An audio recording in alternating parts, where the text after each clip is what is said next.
Hi, my name's Phil. I like talking about politics, and in this video I'd like to discuss what might be a worst case scenario in terms of reversing Brexit sooner rather than later. What happens if the small number of voters who actually determine the party of government don't change their attitudes quickly enough? But first, if you'd like to be notified of daily news and politics, please subscribe to the channel and click the bell notification icon. So I'm going to link a couple of articles down below which are sort of semi-related to what I'm going to be discussing. One's a blog from Professor Chris Gray, who basically, he frequently writes about very interesting things about Brexit. And he's asking the question he's not even asking the question, he's suggesting that our politics simply isn't equipped to deal with Brexit. Now, I'm not really discussing the themes of that. It's quite interesting, but just the title got me thinking about what I am going to talk about as a result.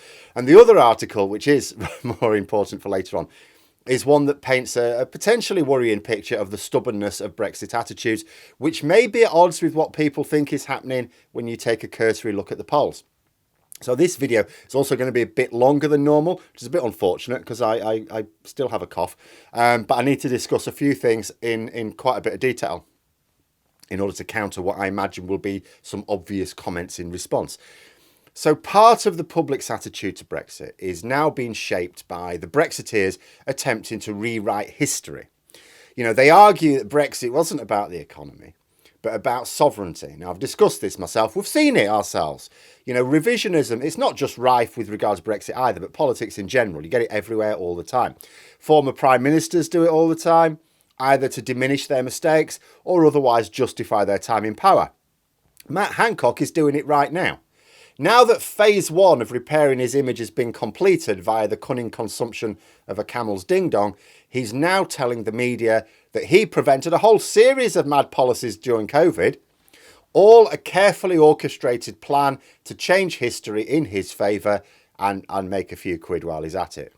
But Brexit revisionism doesn't just aim to change how the population sees a particular politician's time in office, but their own past behaviour. It's an attempt to stop Brexit voters feeling regret by telling them, oh yeah, all that stuff that's all going to shit because of Brexit. Oh yeah, but you didn't vote for Brexit for that reason. You know, you voted for this thing that did happen and worked. You know, the only thing that did happen, namely leaving the EU. The idea is if you can get someone to revise in their own minds why they voted for Brexit, not challenge themselves, then there's a chance they won't need to change their mind now that the evidence is in. And sure enough, leaving the EU is literally all they actually voted for. But their reason for voting for it will have been a future vision of the UK, which is lying in tatters at the side of the road. They were promised economic and financial benefits. With regards Brexit being about constitutional matters, not economic ones, Brexit was obviously sold as an economic policy. Yes, it was also sold as a racist and patriotic policy as well. But much of the actual debate was around economics. And I don't just mean around some Brexit groups. Brexiteers knew they couldn't just rely on the votes of racists. There's not enough of them. And even some racists wouldn't necessarily vote to leave because they don't want to vote to let their racism knacker their own standard of living. So there not only had to be a promise of better times to come, but there were such promises freely offered. There were different groups who wanted Brexit, and yes, their reasons were and are varied. It would be perfectly reasonable to find that some groups thought Brexit was about one thing and other groups thought it was about something else entirely. But every single Brexit group that got any coverage at all in the mainstream media or via their own social media plugged the economic benefits. Anyone who tries to say otherwise now was either completely absent from the public debate in 2016, in which case I don't even know what you said, or is demonstrably lying. The fact of the matter is, if you can find a Brexiteer who had a public platform in 2016, then you will find them bigging up the economic and financial benefits in 2016. Cheaper food, better trade deals, higher wages, and so on. So consider what this denial actually means. What it means is, you know, that they're denying that Brexit had an economic angle. So what does that mean? It means they know they've lost the economic argument. It's gone. You know, I do still see a few of them trying to claim that Brexit has delivered economic benefits. They try and claim, for example, that our exports are up. It's like, no, they're not. They're like, oh, according to the ONS. Yeah, according to the ONS, they're not. You know, or the very least try and claim that, yeah, okay, Brexit hasn't delivered benefits, but it hasn't created the problems you're identifying. But nobody serious is believing them now. The issue is irrevocably settled. And I'll be discussing another one in the second video today with any luck. You know, there's been a change in the BBC News. They're now reporting much more frankly about the damage Brexit's causing.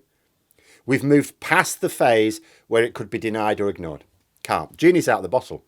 There's been a change in the Financial Times as well. Now, I've often hailed the FT as a source of frank information on Brexit, particularly where the economy is concerned, because that's their thing. You know, for years, in the section on UK news, you go to the Financial Times and UK news, there's various subsections, and one of them was for Brexit news. That subsection in the last week disappeared.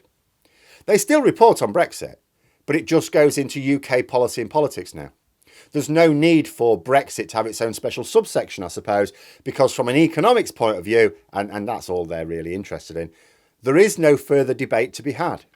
There is no longer a question as to whether Brexit comes at a cost. It is simply a matter of counting how much that cost is. So this is good news, right? I mean, in terms of changing attitudes to Brexit, it's obviously bad news in terms of the effects on people and the country. I hope so, but not necessarily. You know, this is probably going to ruin people's weekend, but there is a problem. There are lots of reasons why the Tories are wedded to not just Brexit, but a hard Brexit. But for Labour, there's just one. The swing voters they need don't want to kick up toxic Brexit divisions in their lives and relationships again. If that was not the case, there's no other reason for Labour to pretend to want to make Brexit work, other than trying to make the best of a bad job until we can return, because in reality, it would take a long time to return anyway. But the Lexiteers no longer hold sway at any level of the party. Even the membership, which was always very strongly pro-EU, seems to have little time for the smaller number of Lexiteers now. The damage of their stupidity is too great. You know, I've talked recently about how Brexit will inevitably reverse at some point based purely on demographics. Like, Brexit continues to be supported largely by the elderly, and the elderly are a hugely important voting bloc. In order to start reversing Brexit more openly, instead of Labour's plans to just, keep softening it for a while, get ready, one of those two things has to change. Now, the first is inevitable. It will change. It just takes longer. People my age don't like Brexit, on balance. And in another generation, we are the older voting bloc. Brexit's not one of those political attitudes that changes much as we get older. I can sort of understand as some people get older, maybe you can put the fear factor of immigration on them a little bit more. But by and large, most of the aspects of Brexit are not those that the attitude's going to change as we go from our 40s to our 60s and 70s. So it's not large enough to turn my generation into Brexiteers. The current Brexit supporting demographic will have largely passed on. Problem is, this is taking the long way back. We don't want to be sat there waiting. Are the old people dead yet? No, okay. Because we're carrying on suffering monumental damage that being a third country for a prolonged period of time will cause. Because if it takes us 20 years to even commit to going back, if that's the first time it even goes in a manifesto, it could take us long to actually do it. That's no good. I intend to still be around when we go back to the EU. We could hope that people change their minds. Indeed, I constantly urge people, talk to other people. By all means, make representations to politicians. Absolutely. Email them every week if you want. But they're not going to adopt a more explicitly anti-Brexit stance until it appeals to their target voters. It's all right saying, oh yeah, but the Lib Dems do this and the SNP do that. Yeah, because that appeals to their target voters. For both Labour and the Conservatives, it does not. I've said before, complaining about politicians, absolutely fine. Yes, they screw our lives over daily, but it achieves nothing. A politician that appeals to their key voters has a chance of winning an election. A politician that prioritises what they think is right, what you may call a principled politician, a politician that prioritises what they think is right over what their voters think is right, is almost guaranteed to lose. They can go off and do a podcast about how they were right and everyone else was wrong, but they're still not a politician. So to adopt such a position is to cost yourself votes and, of course, potentially the election. But if the key voters change their minds, then the politicians will soon notice the change in mood from polling and they will follow suit. So what evidence is there that people will change their minds? Unfortunately, not as much as we might like. Yes, we've seen the polls which show an increasing number who not only think Brexit was a mistake, but more importantly, wants to reverse it. There are fewer people thinking Brexit was worth it as well. You could imagine this is a case of people changing their minds. You know, as we see changes in voting intentions flip from one party to another. Unfortunately, there's another explanation. Brexit was over 6 years ago. In that time, a lot of those elderly voters who largely, not everyone, I know not everyone, but largely voted to leave have passed away. Even more than should have been the case thanks to the Tories. At the same time, there are more young people of voting age who are overwhelmingly supportive of the EU and our place in it. Yes, we've had a sudden shift in the polls recently, and that wasn't the mini budget triggering an extinction event of the elderly or an accelerated ageing process of our young, but polls go up and down, and that gap, which did increase a lot in the wake of the mini budget, has sort of dipped down again, still showing a general gap of a trend of widening the gap. But public opinion doesn't just travel in one direction, it zigzags a lot, according to what's in the news at any particular time. Also, even if you look at the proportion of the public which polls indicate would like to reverse Brexit, first, it's not overwhelming, nowhere near yet. And of those who do, you've got to consider where they are.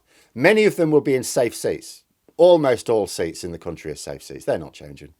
So their voters aren't being chased. Some of them are considered unlikely to vote in the general election, for example, for young people. So their votes aren't being chased. Some of them will vote and are in target seats, but they won't use their vote on a single issue, or if they do, it won't be this issue. They'll use their vote pragmatically for the on balance best use of the vote, like I do. So let us now work on the hypothesis that the key voters won't fundamentally change their mind on something like, say, freedom of movement. There's still plenty to do in terms of realigning and rebuilding trust. We're not ready to even think about rejoining the single market yet anyway. Apart from anything else, the trade and cooperation agreement is up for renegotiation again right after the election. That was done deliberately. I mean, think about that. That was done deliberately, yeah? So that we had the trade and cooperation agreement. Everyone knew it was a thin deal. Everyone knew it was a weak deal. And it's got a clause in there which means basically the whole thing gets renegotiated again after the following election. Think about why that is. But the point is there's loads to do in the next parliament. But what if, by the time Labour have laid the groundwork, the political picture hasn't changed enough to take the next steps? Now I struggle to see how this could be the case, in all honesty, because I can't believe that people will resist single market access after several more years of the news being crystal clear about just how much it's costing us. And do you really want to be the only country in Europe outside of this thing other than Belarus? Do you really want us to be considered like Belarus, right? Okay. I also don't know how Labour think they can plan.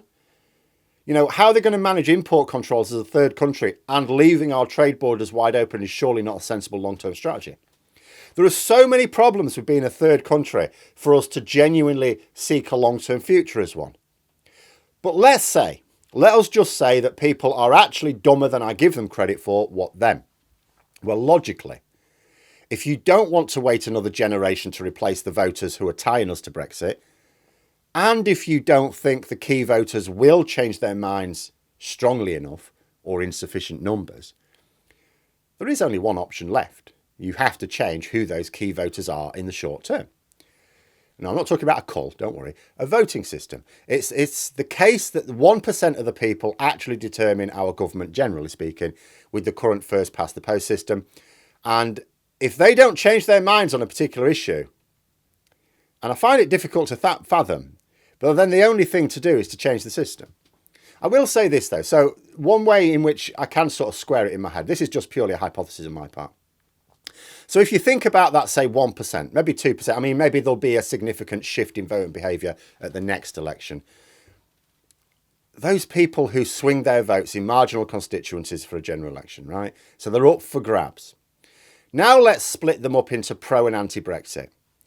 It could be argued that the pro-Brexit voters are the more stubborn, they're the more determined to remain pro-Brexit because they are easy prey to the errant nonsense that the likes of the tabloids feed them. There was a reason they were pro-Brexit in the first place. It wasn't by listening to experts. It's also possible that the anti-Brexit voters are more pragmatic in their use of votes.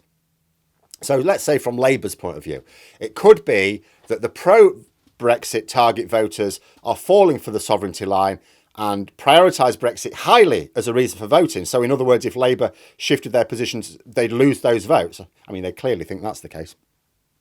But maybe also they're finding with their polling that the anti-Brexit voters in this group are less stubborn and will vote for the realistic best option. But whatever the reason, if it remains as it is long term, I still struggle to see it, but if it does, then you have to change the voting system. It's the only way.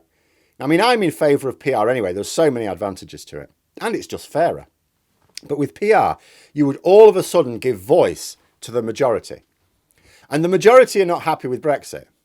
It would also completely change the dynamic for Labour strategy, because instead of fighting over the centre for those swing votes with the Conservatives largely, it would rapidly put Labour in direct competition with the Lib Dems and the Greens for the same voters. At the moment, that doesn't happen. There's one seat in the entire country where Labour battle it out with the Lib Dems. There's a seat in Sheffield near me. That's it. For the Greens, no. The Greens win Brighton. Labour don't really challenge for that. So there's no real direct competition between Labour, the Lib Dems and the Greens. Yes, it had been, each of them would like people to use their votes pragmatically to get out the Tories at the moment. But by and large, they're not in direct competition. PR, all of a sudden they are. All of a sudden they are. And we know that the Lib Dems and the Greens have much more explicit anti-Brexit policies. So this would completely change the dynamic in a way that first past the post doesn't to a significant extent at all. So strategically, the quickest path away from Brexit may have to be electoral reform, assuming public attitudes don't change quickly enough over the next 6 years, of course, which I still can't get in my head, but But anyway, there we are. Those are my thoughts. Let me know yours in the comments below. I hope you found the video interesting. If you did, please click the like button. And if you'd like to support the channel further, the join button for memberships. And until next time, I'll see you later.